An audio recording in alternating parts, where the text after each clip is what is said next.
क्या अब असली रावण सत्ता में बैठे हैं? क्या बीजेपी के अंदर रावण राज चल रहा है? राम के नाम पर राजनीति करने वाली पार्टी पर अब राम के ही विचारों को खत्म करने के आरोप लग रहे हैं। सत्ता में बैठे लोग खुद को धर्म और नैतिकता का रक्षक बताते हैं, लेकिन काम ऐसे कर रहे हैं जिससे रावण का दरबार चला रहे हो, जहां सच्चाई की कोई जगह नहीं, जहां विरोध की आवाज को दबा दिया जाता है और जहां लोकतंत्र का मतलब सिर्फ अपने फायदे का खेल बन चुका।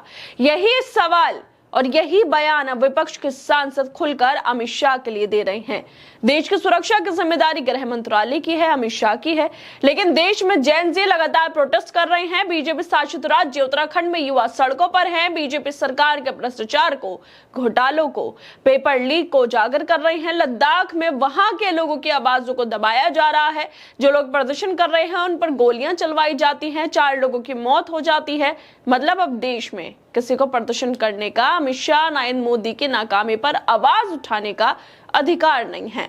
राहुल गांधी लगातार वोट चोरी के मुद्दे उठा रहे हैं, सबूतों के साथ बता रहे हैं कि कैसे लाखों लोगों के नाम वोटर लिस्ट से गायब कर दिए गए, कैसे चुनावों को एक तरफा बनाने की साजिश रची जा रही है। उन्होंने वोटर अधिकार यात्रा शुरू करके हर गांव, हर शहर में जाकर लोगों को समझाया कि उनका हक छीना जा रहा है और उन्हें पता भी नहीं चल रहा। और इसी बीच दशहरे का त्योहार भी मनाया गया। दशहरे का मतलब है बुराई पर अच्छाई की जीत, लेकिन क्या यही बुराई सत्ता में बैठी है? देश में रावण बढ़ते जा रहे हैं और राम के विचार खत्म होते जा रहे हैं। ये बातें शिवसेना यूबीटी के नेता संजय राउत कह रहे हैं। उनका कहना है कि जब से अमित शाह और उनकी पार्टी सत्ता में आई है, तब से देश में रावण ही रावण पैदा हो गए। राउत ने तंज कसते हुए कहा कि अब हालात ऐसे हैं कि एक रावण को मारोगे तो 10 और पैदा हो जाएंगे। उन्होंने साफ कहा कि अब राम का नाम सिर्फ नारों में रह गया, उनकी सच्चाई, उनका विचार, उनकी मर्यादा सब खत्म कर दी गई है। दरअसल संजय राउत ने बीजेपी पर सीधा हमला बोला है। उन्होंने कहा है कि जब से अमित शाह और उनकी पार्टी की सरकार आई है, तब से देश में और महाराष्ट्र में रावणों की लाइन लग गई है। एक रावण को मारोगे तो 10 और खड़े हो जाते हैं। उनका कहना है कि राम का नाम अब सिर्फ भाषणों में रह गया, असली राम के विचार, सत्य का रास्ता, न्याय की बात सब मिटा दिया गया है। अब जो राज चल रहा है वो राम राज्य नहीं बल्कि रावण राज है। हर तरफ झूठ, दिखावा, डर का माहौल है। सत्ता में बैठे लोग खुद को भगवान दिखाने की कोशिश कर रहे हैं, लेकिन असल में तो वही रावण हैं जो जनता की आवाज दबा रहे हैं। संजय राउत ने कहा है कि आज की सरकार वो है जो राम का नाम लेकर रावण की तरह काम कर रही है। उन्होंने दशहरे के दिन बारिश को जिक्र करते हुए कहा है कि लोग पूछ रहे थे रावण कैसे जलाए, तो उन्होंने तंज कसते हुए कहा कि अब तो रावण को जलाने की जरूरत नहीं है, डुबा देना पड़ेगा। ये बात सिर्फ पुतली की नहीं है, ये बात उन नेताओं की है जो सत्ता में बैठे हैं और रावण से कम नहीं है।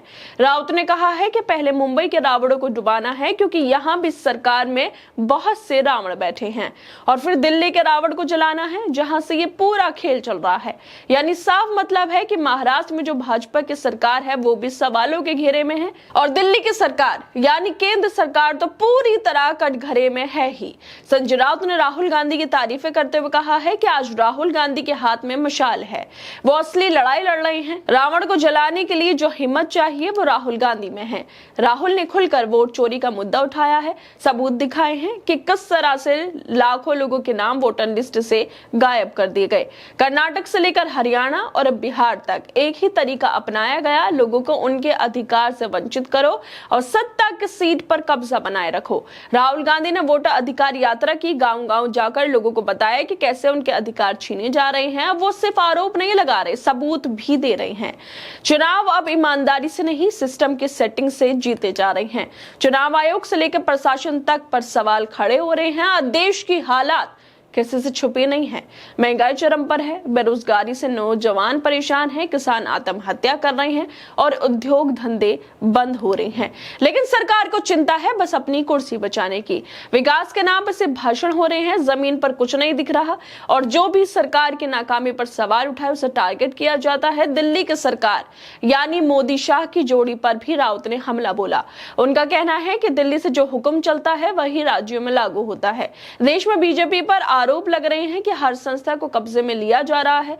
मीडिया, जांच एजेंसियां, अदालतें सब कंट्रोल किए जा रहे हैं। विपक्ष की आवाज को दबाया जा रहा है और जब चुनाव आते हैं तो सरकारी मशीनरी का दुरुपयोग किया जाता है। ऐसे में चुनाव कितने स्वतंत्र और निष्पक्ष रह गए हैं, ये सोचने वाली बात है। खैर दोस्तों, आप लोगों को क्या लगता है संजय राउत के बयान को लेकर? हमें अपनी राय जरूर दें और बाकी तमाम खबरों को देखने के लिए जुड़े रहिए हमारे साथ।